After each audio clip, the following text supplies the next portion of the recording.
2019 அந்த தீர்ப்பு வெளியானது. சற்றொப்ப 1200 பக்கம். அதை முழுமையாக படித்து முடிப்பதற்கே கிட்டத்தட்ட ஒரு வாரத்துக்கு மேலாச்சு. ஏன்னா உங்களுக்கு வாய்ப்பு இருந்தால் இந்த தீர்ப்பை நீங்க படிச்சு பாருங்க. முழுமையா யாராவது அந்த தீர்ப்பை படிச்சாங்க, முழுமையாக 1200 பக்கத்தையும் படிச்சானா நிச்சயமாக அரை மண்டல் ஆயிடும். நான் மிகப்படி சொல்லல. ஏன்னா 6ஆம் பக்கத்துல சொன்ன ஒரு விஷயத்தை 25ஆம் பக்கத்துல நினைச்சுப்பாங்க, மறுப்பாங்க. 25ஆம் பக்கத்துல ஒரு மேட்டர் சொல்லியிருப்பாங்க நீதியரசர்கள். 112ஆம் பக்கத்துல மறுப்பாங்க. 112ஆம் பக்கத்துல சொன்னதை அப்படிலாம் கிடையாது, 500ஆம் பக்கத்துல மறுப்பாங்க. என்னன்னா நீ சொல்ல வர்ற தீர்ப்புல பாத்தீங்கன்னா கடைசியில ஒரு 3 பகுதி இருக்கு பாருங்க, அதுதான் ரொம்ப பியூட்டிஃபுல். இந்த 1600 பக்கத்துல தீர்ப்புடைய கடைசி சாராம்சம் ஒரு 3-4 பக்கம் இருக்கும். அது என்ன தெரியுமா இருக்கும்? அத்தனை ஒப்புதல் வாக்குமூலம். வரிசையா சொல்றேன் கேளுங்க. பாபர் மசூதி என்பது 1528ஆம் ஆண்டு கட்டப்பட்டதுதான். பாபருடைய காலத்துல கட்டப்பட்டதுதான். மீர் பக்கி தான் அதுக்கு ஃபுல்லா என்ன செஞ்சாரு? ஃபுல்லா அந்த ஆர்கியாலஜிக்கல் சர்வேல அவங்க முடிவின்படி மீர் பக்கி தான் அதை கட்டினாரு. ஒண்ணு archaeological survey of India ASI சொல்கிறது, அப்படி மீர் பக்கி கட்டும் போது, பாபர் கட்டும் போது அந்த அஸ்திவாரத்தை தோன்றாங்கல்ல, எந்த கட்டிடங்களும் இல்லை, குறிப்பாக எந்த கோயிலையும் உடைத்து கட்டவில்லை. சொல்றது யாரு? நீதியரசர் ரஞ்சன் கோகாய் தலைமையில் அமைந்த நீதியரசர் சொன்ன வார்த்தை பேசிட்டு இருக்கேன். படிக்காம மனப்படம் ஆகி போச்சு. படையில சொல்றேன், அதை படிச்சவங்க லூசா போயிடுவோம். அந்த அளவுக்கு சொல்லி எல்லாம் முடித்து விட்டு 2வது பாயிண்ட் சொல்றாங்க. ஆக ஆர்கியாலஜிக்கல் சர்வே ஆஃப் இந்தியா எந்த கோயிலையும் இடித்து விட்டு பாபர் மசூதியை கட்டினதற்கு தெளிவான சான்றுகளை நிறுவவில்லை. 2வது பாயிண்ட். 3வது பாயிண்ட், 2010 ஒரு தீர்ப்பு வச்சு அலகாபாத். அது என்னன்னா தென்காசி தீர்ப்புன்னு சொல்லுவாங்க. என் பக்கத்துல 2 பேருக்கு பிரச்சனை வச்சுருவாங்களா, வேணும் வேணும், சரி பாதி நீ வச்சுக்கப்பா, பாதி நீ வச்சுக்கப்பா, அப்படி அந்த மாதிரி தீர்ப்பு ஒரு தீர்ப்பை கொடுத்தாங்க. 1/3 நீர்மூழ்கி அகழ்வாக்கம். இந்த லேண்ட் 2.77 2.25 ஏக்கர் அந்த நிலம் ஒரு 1/3 யாரு கொடுத்துருவான்? அப்பத்தை குரங்கு பிச்சு போட்ட மாதிரி ஒரு 1/3 அப்பத்தை என்ன செய்வான்? நீர்மூழ்கி அகழ்வாக்கு கொடுத்துருவான். இன்னும் 1/3 பாபர் மசூதி ஆக்ஷன் கமிட்டி இருக்குல்ல, அந்த மாதிரி அந்த முஸ்லிம் தரப்புக்கு கொடுத்துருவான். இன்னொரு 1/3 3/1, அதாவது 1/3 பகுதியை யாரு கொடுப்போம்? அந்த VHP பஜ்ரங் தள் இவங்க வச்சிருக்காங்களே, RSS அது கொடுத்துருவோம்னு சொல்லிட்டாங்க. இது தப்பு, செட்டசைட் பண்றோம், அப்படி செய்யக்கூடாது, அப்படிலாம் தவறுது, அப்படிலாம் தீர்ப்பு கொடுக்கூடாது. ஒரு லேண்ட் டிஸ்பியூட்னு வந்துச்சுன்னா யாருக்கு சொந்தம் என்று தெளிவாக சொல்ல வேண்டும். யார் இவோ தெளிவா சொன்னாங்க. இது 3வது.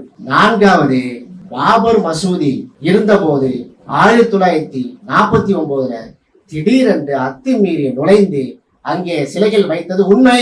அதன் அடிப்படையில் தான் மசூதி 2 புறத்துக்கு ஒரு டிஸ்பியூட் வந்து விட்டது, ஒரு லேண்ட் டிஸ்பியூட், ஒரு ப்ராப்பர்ட்டி டிஸ்பியூட் வந்து விட்டது. எனவே நாங்க என்ன செஞ்சோம்? மசூதியை பூட்டி விட்டார்கள். 4வது பாயிண்ட். 5வது பாயிண்ட், 1984 முதல் 1989 வரை 5 ஆண்டு காலத்துல பல முறை அந்த பூட்டு உடைக்கப்பட்டு திறக்கப்பட்டிருக்கிறது. யாருக்கு? விஸ்வ இந்து பரிஷத் பூஜை நிகழ்த்துவதற்காக, புனஸ்காரம் செய்வதற்காக. யாரு சொல்றா? தீர்ப்பு சொல்றாங்க. இதெல்லாம் நான் ஜட்ஜ்மெண்ட்டை சொல்லிக்கிட்டு இருக்கேன். சொல்றது யாரு? ரஞ்சன் கோகாய் சொல்றாரு.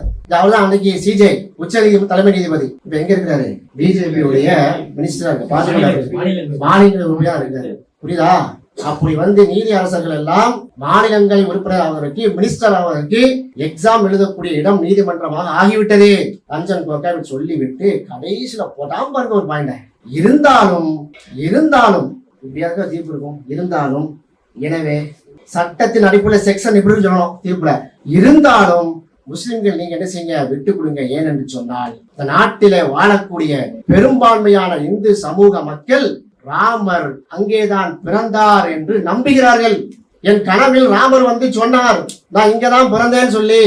எனவே அந்த பெரும்பான்மை சமூகமாக இருக்கக்கூடிய இந்து சமூக நம்பிக்கைக்கு நீங்கள் மதிப்பளித்து நீங்க என்ன பண்ணுங்க? 25 கிலோமீட்டருக்கு தள்ளி உங்களுக்கு 5 ஏக்கர் லேண்ட் தர்றாங்க, கட்டிக்கிறீங்க. ஒட்டு மொத்தமா 2.77 ஏக்கர் நிலத்தையும் நாங்க தாராவாத்து கொடுக்குறோம்னு சொல்றான். இவன் பேரு நீதிபதி, இதுக்கு பேரு தீர்ப்பு வழங்கினார்கள். நீதி இல்லை. இதுதான் நம்ம முஸ்லிம் சமூகம். அநியாயத்துக்கு நல்லவங்க, நம்ம அநியாயத்துக்கு நல்லவங்க. நீதி அரசர்கள்வா, oh my lord, with your kind permission I submit is a plea. Supreme கோர்ட்ல என்னமா? Oh my lord, my lord, my lord, my lord. எனவே கடவுளே, கடவுள் அளவுக்கு அவங்கள உயர்த்தி வச்சிருக்காரு. நீ இப்ப இப்படி எழுதி போயிடலாம்.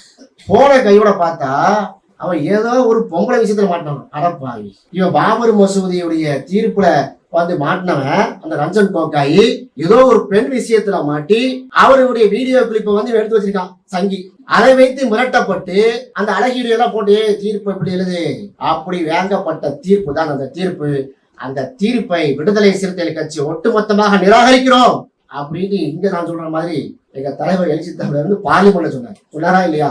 நாம அமைதி காத்தோம், ஏன் நீதிமன்றத்தை கட்டுப்படுவோம் அப்படின்னு.